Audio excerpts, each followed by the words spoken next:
Good afternoon, DAD220. This is Dr. K here today, and I'm here getting ready to discuss Module 2 with you.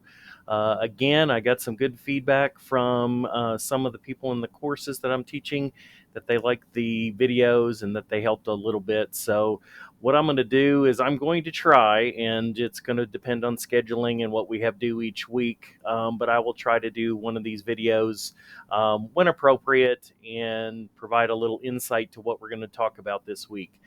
These are very informal. They are not meant to replace anything that is in the module or provided in the text. This is just me wanting to help you out and provide a little bit of focus for the week. And that way we can keep on track and make sure that everyone is successful. So in Module 2, it's going to talk about different types of database formats, relational database formats, and the purpose of relational databases. You'll see in the text as you look a little more closely in the ZyBooks what and why it's called a relational database. As you can guess, there are relationships, and those are key ideas, and no pun intended, sorry about that. They're key ideas or important ideas that you need to focus on, and we'll go through a little bit of ZyBooks as well. So as with every week, you want to focus on top to bottom. You want to start with the introduction of the module. This is actually very important. I know that some people like to skip over this, including myself, but these learning objectives are the things that you need to focus on this week. These are the things that you'll be assessed on. Here's a general overview of the module and what we'll be doing. And then module at a glance, this is your to-do list for the week. If you use this as your guideline, you will be successful. You'll make sure everything gets turned in, and you won't have any problems with late assignments. So review the required resources, post the initial response to the discussion board, and I would like to talk a little bit more about those discussion boards later. Specifically, make sure you answer all the questions and you give sufficient detail that you can get full credit based upon the rubric. If you don't follow the rubric and use that as an example or your guidelines, then you eventually will lose points because the rubric is clear on what's expected. And this is a college level course. We expect more than good job or I agree, especially in the response section to your fellow students. But make sure you answer all the questions and give sufficient detail that I can tell that you've understood the assignment and the discussion questions, and that you have sufficiently provided evidence to meet the rubric.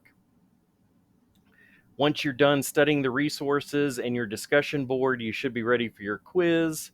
There will be an activity, which is a shorter, quicker activity, no better word. So what that will be, and we'll discuss that a little bit further, but that's typically a one-pager or something that's a little shorter to turn in. A lot of times those activities do not have to do with Codio. And then there is another lab assignment, just like we did last week in Codio, and we'll talk a little bit about that. And then you do need to respond back to your peers.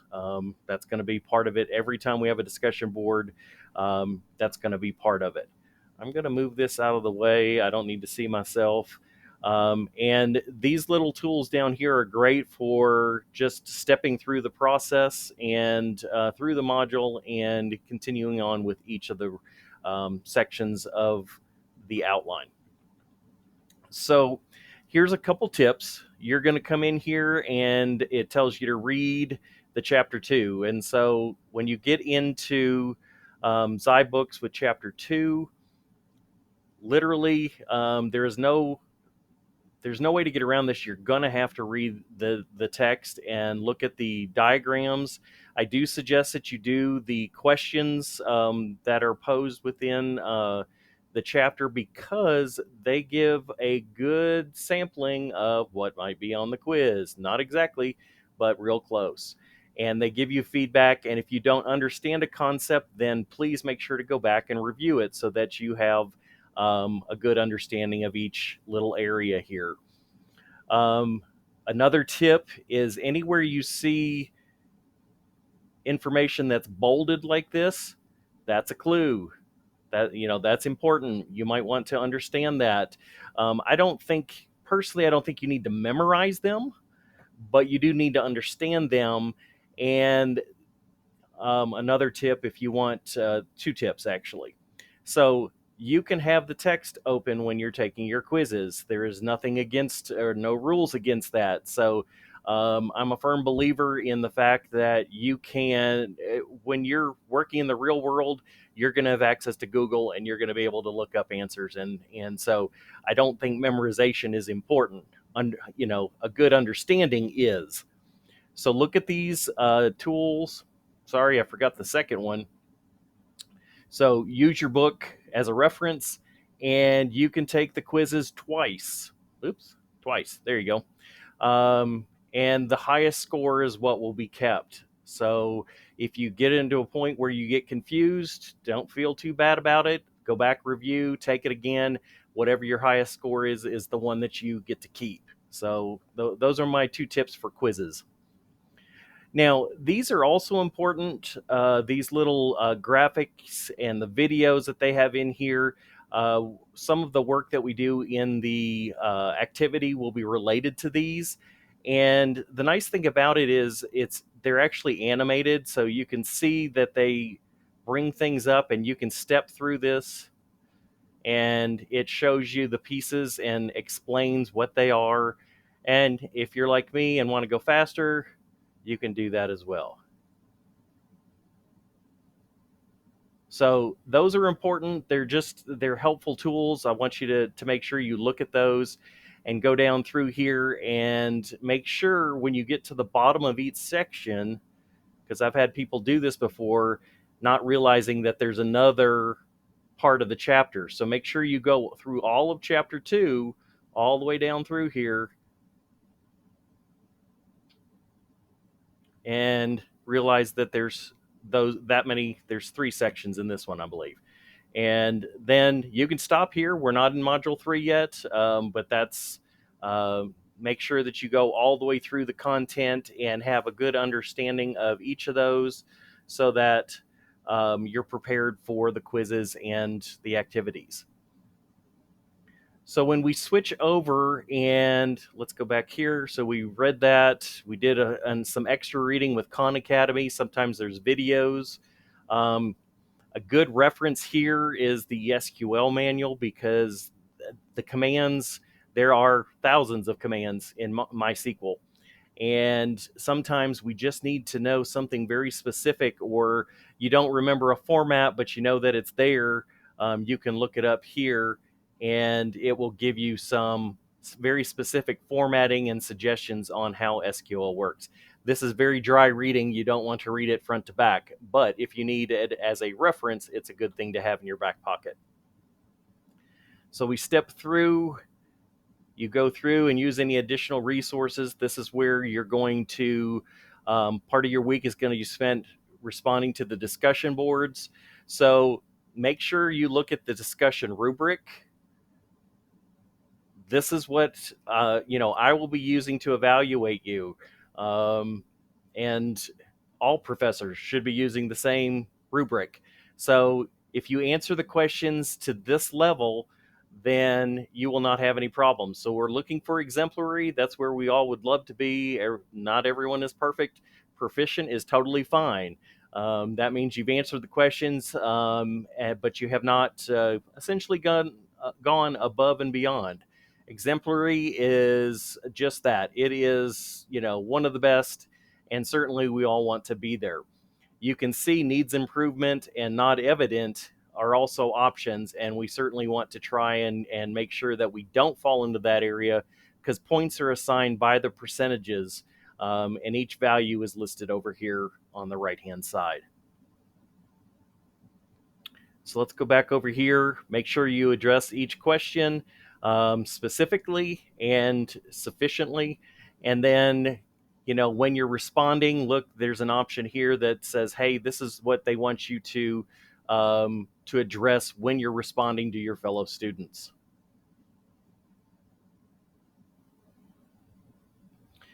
So then you're ready for your quiz. If you remember, you've gone through and done some very similar things here. So you want to keep this as a reference and take your quiz and go back and hit any areas that you're unsure of. And remember, you can take that quiz twice if you need to. So this is where I really wanted to get today. These are, or this is, excuse me, the activity that, this is a shorter activity that we're going to do. And I'm going to click on that and just open it up. So this one is literally going to be a one pager. There are other activities that might be a little bit more or a little bit longer later on, but this is a one pager. And I guess I'll give you the tip here. These are the questions that you need to answer. And you can see down here, there's absolutely no room for, it's either right or wrong. And there are a couple of these that literally there's only one answer. So when it asks you how many employees or how many records, excuse me, are in the table, there is only one answer. So I'm just pretending if the answer is 3 and you give me 21, I can't give you credit for that. Now, some of these down here where it says there are 3 rules and what do they obey, those can be a little more, those are short answer and those have a little bit more of a what I consider to be a wiggle room. But some of these are just right or wrong. And so you want to feel pretty confident. What I would suggest is you just copy these into a Word document and then you put your answers in so that I know which ones you're answering. It's an easy way. Just highlight them, copy them, paste them in, and start answering those questions. So what you're going to do, similar to what you looked at in the ZyBooks up here, is you're going to go through and look at this table, and you're going to see how it's defined, the fields that have been put in the table, the data that are stored in that table, and then you're going to answer the questions down here. This is an example of the results. So this is how they created the table. And then you're going to ask, so how many records, or excuse me, you're going to answer, you're being asked, how many records are shown in the employee table? You would go back, look at that employee table. I'm not going to answer them for you.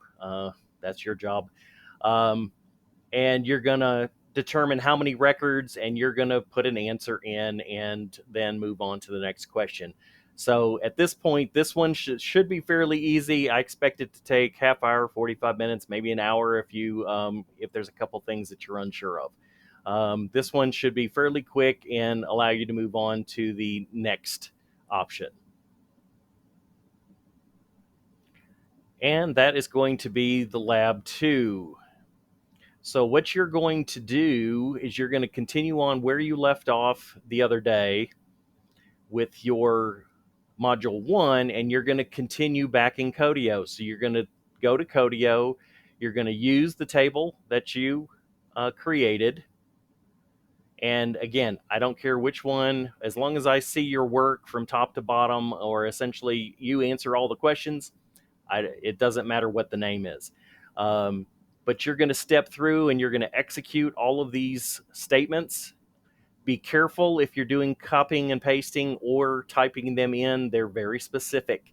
And the formatting in SQL or SQL is very important. So just make sure that you follow them very closely. If I know there's an error, I will let you know that ahead of time. But you're going to step through each of these. And I had a couple questions about screenshots. So what I would suggest is using this as a template. So copy this into your Word document, and each of these, I need to see that you've done it. Now, I can assume, but I don't like assuming. So when you connect to your database, just give me a quick screenshot of you saying use Kirshner. And then you're going to execute this statement, show me the execution of the statement and the results that show that it works. And each of those, if you do that, then you will make sure that you don't skip a step or that you miss a piece that will take points off. So again, validate your work with a screenshot. If you can get all of this in one screenshot for A and B, totally fine. You do not have to do individual ones if they fit. Um, Later on, that might be a little bit more of a problem, but right now, all I need to know is that you've answered each of the questions and that you've completed the task of this assignment. Then at that point, the last step in this, you can see that was the end of module 2. What you're going to do is make sure you do your responses to your fellow students and make sure you complete all your work for the week and by the due dates. If you have questions, and I expect that you will, please reach out to email. I'll do my best to get back to you as quick as I can. I don't anticipate any problems. We're just going to take baby steps. We did baby steps week 1. Now we're continuing on. We're taking some bigger steps and starting to move on into a little bit more complex statements and SQL and database options. And we will just keep building on that throughout the next 7 weeks. So if you have questions, let me know. Otherwise, I will wait to hear from you and see how you do this week. Thanks.